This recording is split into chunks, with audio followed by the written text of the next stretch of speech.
독도 의용수비대의 유일한 여성 대원이자 후방 지원대를 맡고 있었던 박영희 씨. 독도로 들어간 남편을 뒷바라지하며 자연스럽게 생긴 역할이었다. 지난 1986년 58세의 나이로 생을 마감한 남편 홍순칠 씨는 독도 의용수비대 대장이었다. 내가 독도에 가 혹시 죽었을 적에 내 사진, 자기 사진을 보래. 이 사진이요? 예. 결혼하자마자 죽을 결심까지 하고 독도로 들어가겠다던 남편이 그때는 야속하기만 했다. 사비까지 털어가며 독도 의용수비대 경비를 충당하던 남편 때문에 생활이 어려워져 속을 끓은 적도 한두 번이 아니었다. 지금 감 생각하니까 더 이제 보통 사람들보다 한 발 앞서가는 분이었구나 하는 걸 느끼고 어떤 보람도 느낍니다. 늦었지만도 국가에 얼마나 보람을 한 땅을 지켜놨는데. 홍순칠 씨는 생전에 독도에서의 생활을 수기 형태로 꼼꼼하게 기록해 놓았다. 1950년대 독도의 역사서나 다름없는 기록들. 그곳엔 독도에서 울고 웃었던 독도 의용수비대 대원들의 일상이 고스란히 담겨 있다. 8년 전 홍순칠 씨의 수기는 한 권의 책으로 출간됐다. 독도에는 예나 지금이나 모기보다 더 독한 깔딱이란 벌레가 있다. 이 벌레는 좁쌀알 만큼 작지만 착륙 시 그 피해는 모기의 몇 배여서 그놈의 위력은 참으로 고성능이라 하겠다. 이 깔딱이와 매일매일 싸우자니 여간 힘이 드는 것이 아니었다.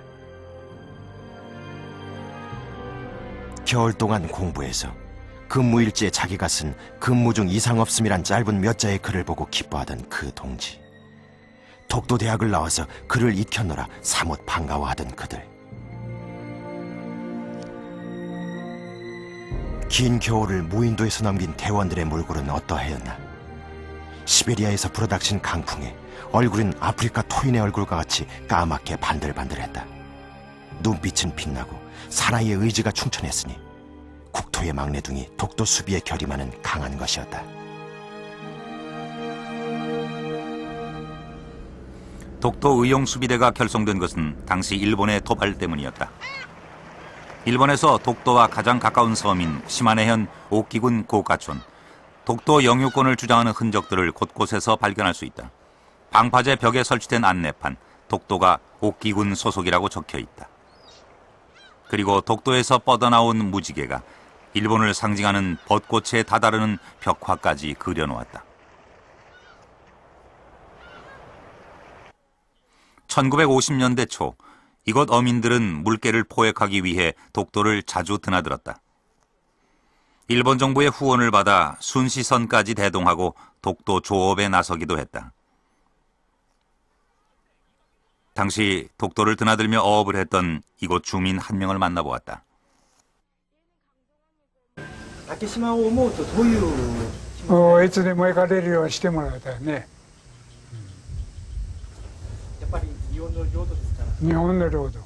しかもうちらの部落の一部だから。 일본 정부 자료에 보면 1953년 수차례에 걸쳐 일본 해상보안청 순시선과 일본 어민들이 독도로 들어간 사실이 확인된다. 1953년 6월 27일은 일본 해상보안청 직원들이 독도에 상륙해 일본 시마네현 오키군의 영토인 다케시마란 팻말을 독도에 꽂고 당시 어업 중이던 우리 어부 6명을 독도에서 추방시켰다. 그리고 일본 정부의 허락 없이는 출입을 금한다는 안내판을 한글 토시까지 달아가며 설치했다. 일본의 그 해상보안청 배라든지 수산청 배라든지 심지어는 일본의 민간인 배까지 동원해가지고 그 독도를 점유하기 위해서 시도했습니다. 초기에는 우리가 거의 무방비 상태였습니다. 그래서 일본 영토 표시까지 했습니다. 이제 그런 상황에서 우리 그때 당시는 이미 우리가 한국 전쟁을 아주 호되게 치르고 있던 때였습니다. 그러니까 정부로서는 국토가 지금 유린되는 상황에서 그 변방에 있는 섬에 대한 것을 뭐 고려할 만한 상황이 아니었어요. 우리 정부의 행정력이 독도에까지 미치지 못하고 있을 때 일본인들이 독도를 유린하고 있었던 것이다. 우리 역시 일본이 설치해둔 다케시마란 팻말을 뽑고 다시 한국의 땅임을 알리는 팻말을 설치하기도 했지만 해경까지 대동해 독도로 침입해오는 일본을 막기란 쉽지 않았다.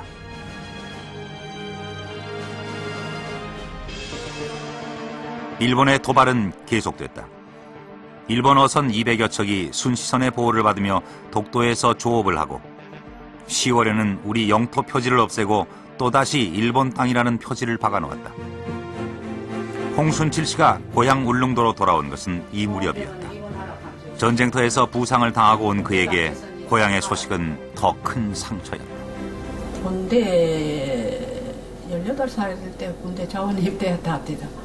그래서 이 군인이 돼가 와가는 집에 요양 중에 있는데 그때 보니까 독도 관계로 들어보니까 심각하다 하는 걸 알아가지고 그때부터 독도를 누가 지키도 지켜야 되고 그 상주회가 있어야 되겠구나 하는 걸 본인이 느껴서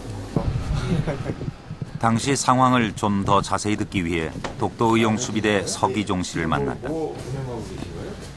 지금은 아무것도 안 하고 예전에는 뭐 우유제리 예. 독도 수비 의용대회 해가지고 서기종 씨는 한국 전쟁에 참전했던 특무상사 출신이다. 그 이력으로 독도의용수비대 전투대 제1지대장을 맡았다. 어느 분이 쌈을 보고 있는 사람. 지금 저뭐 다른 거 예.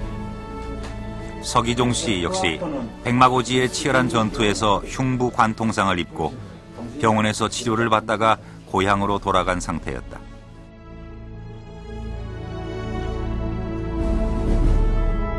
그런데 어느 날 어민들이 울릉도 제향군인회를 찾아왔다. 물어봅니다. 어민들 찾아왔어요. 찾아와가지고 도저히 우리가 이래가지고 쪽을 못하는데 당신들이 참 일선에서 부상을 입었지만도 현재 말이지 독도 정도는 지킬 수 있는 말이지 아주 그 기력이 있지 않나. 그것도 전투 기염도 있고 이러니까네.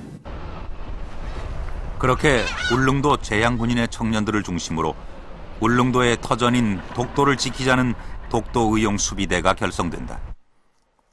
전투대, 교육대, 후방지원대, 보급대, 수송대 등 크게 5개의 소대로 편성됐다.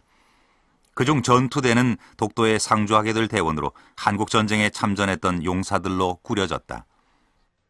6.25 사변 나고 공비토벌 당시에 공비토벌도 했고 또 6.25 사변 나가 태백산 제구에서 전투에서 했고 어떤 사람은 또 백마고지에서 싸운 사람도 있고 뭐 어제 이기현 할아버지는 백마고지에서 싸웠어요.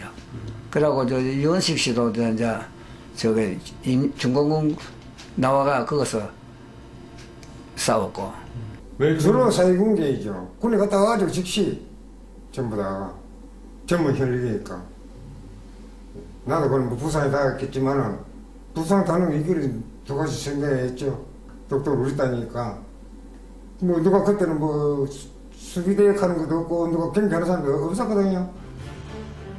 1954년 5월 각 신문은 울릉도 주민들이 독도 자위대를 결성했다는